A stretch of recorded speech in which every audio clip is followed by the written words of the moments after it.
Bonjour à vous, je suis Nathalie Foubert, thérapeute spirituelle, énergéticienne et médium sur Béziers. Je vous propose des soins holistiques à distance ou en présentiel. Bienvenue sur cette vidéo sur les énergies de la semaine du 4 décembre 2023.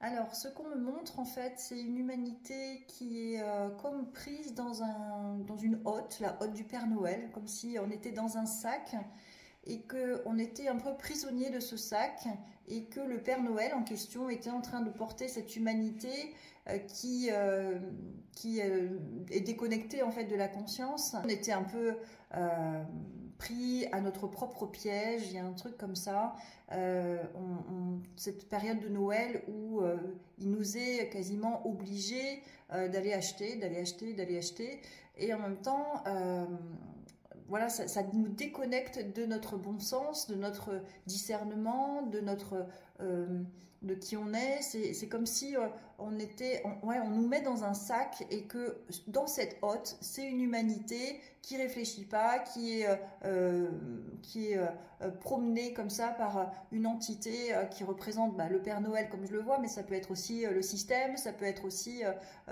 oui, tout ce qui nous influence en fait en ces temps. Et quand on ouvre en fait la hotte, je vois en fait une humanité qui est un peu perdue, quoi, qui se laisse influencer. En fait, cette période de Noël qui se prépare, c'est comme si on était mis dans un même panier, même un même sac, un même fonctionnement, que ça nous éloignait de notre direction qui nous est propre, de notre cœur, de notre envie d'aller vers. Ça nous perd en fait, ça nous perd.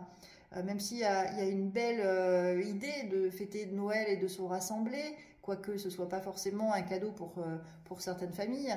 Et en même temps, c'est cette obligation qui nous perd en fait, qui nous empêche d'aller dans la direction de notre cœur. Parce que quand on sort de ce sac, en fait, on réfléchit davantage, quoi. On va dans une direction avec plus de discernement, avec plus d'envie, avec plus de retour à soi, quoi. Et ça nous fait grandir. On va voir le tirage. Alors, j'ai sorti la carte qui a sauté, hein, c'est qui es-tu? Voilà, donc c'est qui? Nous sommes qui?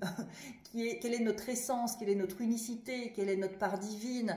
Quelle est notre histoire de vie et qui nous fait grandir, qui nous fait être qui nous sommes aujourd'hui, hein? Qui es-tu? C'est vraiment important. Nous sommes à l'école de la vie pour travailler sur nous, sur notre conscience, pour évoluer, pour grandir, pour croître.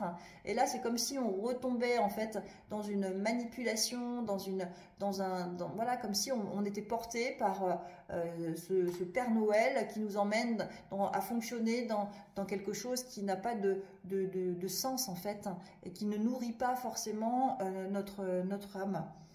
Donc l'obstacle, c'est la peur du monde de la réalité. Donc effectivement, c'est une forme de fuite aussi. Tiens, on va penser à Noël, on va penser à s'offrir les cadeaux et puis on regardera le compte en banque l'année prochaine. Bon, Dieu sait si on est manipulé au travers des médias, au travers de toutes ces influences en fait, hein. Il y a des fêtes tous les mois quasiment, et puis quand il y en a une qui est passée, après on passe à la suivante. Hein, après Noël, c'est les galettes des rois. Après les galettes des rois, ça sera les crêpes. Après les crêpes, ça sera Pâques, enfin, etc. Les fêtes des mères. Enfin, voilà, il n'y a pas un moment de répit pour que justement on puisse se centrer un peu sur soi et qu'on avance dans notre connexion intérieure et relié à notre âme en fait, hein, notre grandeur. Donc c'est pour ça qu'on est dans cette manipulation qui nous perd. Voilà, c'est vraiment ce que j'ai vu tout à l'heure. Donc la peur du monde de la réalité, c'est-à-dire d'être véritablement dans notre puissance, de qui on est, de ce qu'on est venu faire dans cette existence. Le deuxième comportement, en fait, le deuxième blocage, c'est le juge. Hein, donc je me juge, hein, je m'empêche, je me juge, je montre du doigt ou je montre du doigt les autres. En tous les cas, cette posture de juger, se juger soi-même, hein, c'est la plupart du temps on est très dur envers soi parce qu'on veut faire comme tout le monde, on veut être voilà, dans le même moule en fait, hein, parce que c'est rassurant en fait, alors qu'en fait, quand on reconnaît notre unicité, et nous sommes tous uniques, et c'est au contraire, on a à le déployer pour se rendre heureux, être en santé et puis aller servir le collectif. Hein, ça a du sens, hein, notre déploiement.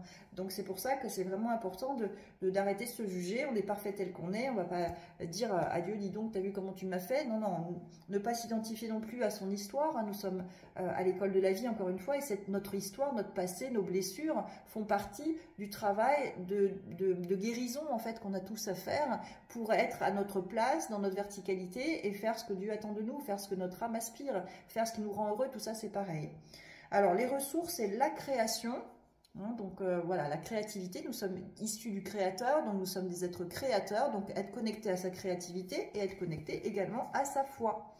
La foi, c'est pas la religion telle qu'on nous l'a vendue, c'est vraiment la spiritualité, qu'il y a une puissance au-dessus de nous qui est dans notre intérêt, qui nous facilite le chemin d'élévation, qui nous facilite le travail sur nous-mêmes, avoir la foi que tout a un sens, que tout est juste, que ce qu'on traverse dans notre vie est là pour nous enseigner et nous guérir de nos maux, et pour pouvoir être à notre place et déployer notre grandeur, notre unicité.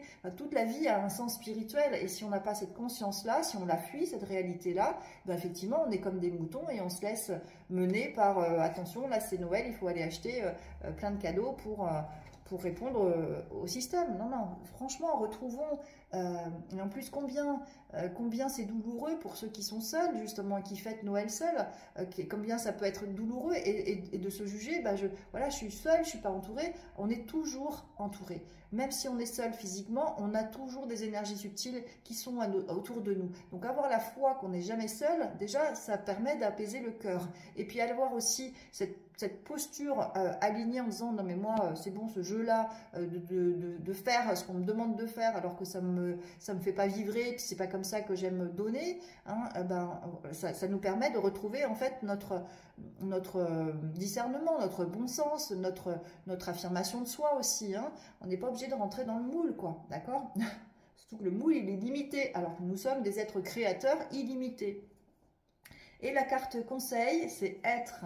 Donc la carte question, c'est qui es-tu? Et justement, la carte conseil, c'est être.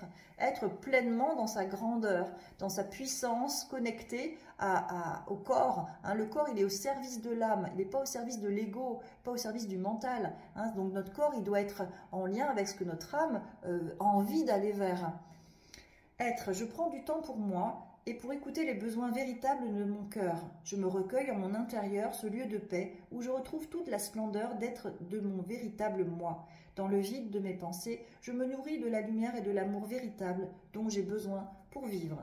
Voilà, c'est ça qui nous nourrira. C'est ça qui nous fera vraiment vibrer. Noël, c'est tous les jours. Noël, c'est un cadeau. La vie, c'est un cadeau déjà. Et si on commence notre journée en disant quel cadeau je vais recevoir aujourd'hui dans cette fabuleuse journée, déjà le taux vibratoire il est bien élevé. Et puis on est dans l'émerveillement de l'enfant qui attend effectivement son cadeau de Noël. Mais c'est pas que le 24 décembre. C'est pas une fois que notre porte-monnaie est vide et que on a fait plaisir. Un plaisir qui fait pas forcément plaisir d'ailleurs. Enfin bon voilà, on se met quelque chose, on s'impose quelque chose qui est aussi véhiculé beaucoup par le système. Arrêtons quoi, arrêtons. Offrir un cadeau, ça doit être spontané, c'est une envie, c'est un élan du cœur. C'est pas à une autorité de nous dire tiens, va chercher ton élan du cœur pour offrir à Pierre-Paul Jacques qu'on n'a pas vu depuis belle lurette. Donc à un moment donné, faut arrêter de jouer dans ce système si ça nous convient pas quoi. Et ça demande effectivement du courage, ça demande aussi de l'affirmation de soi et d'être connecté d'abord à sa grandeur d'être et de fonctionner en fonction de ce que nous dicte notre grandeur d'être. Voilà, je vous souhaite une excellente semaine. Je suis un peu remontée là. Bien à vous. Merci, merci de me suivre. Et n'hésitez pas à liker, à aller visiter mes vidéos sur YouTube qui sont nombreuses sur tout un tas de sujets pour élever notre conscience aussi, pour travailler sur nous-mêmes. Je vous souhaite une excellente semaine. Bien à vous.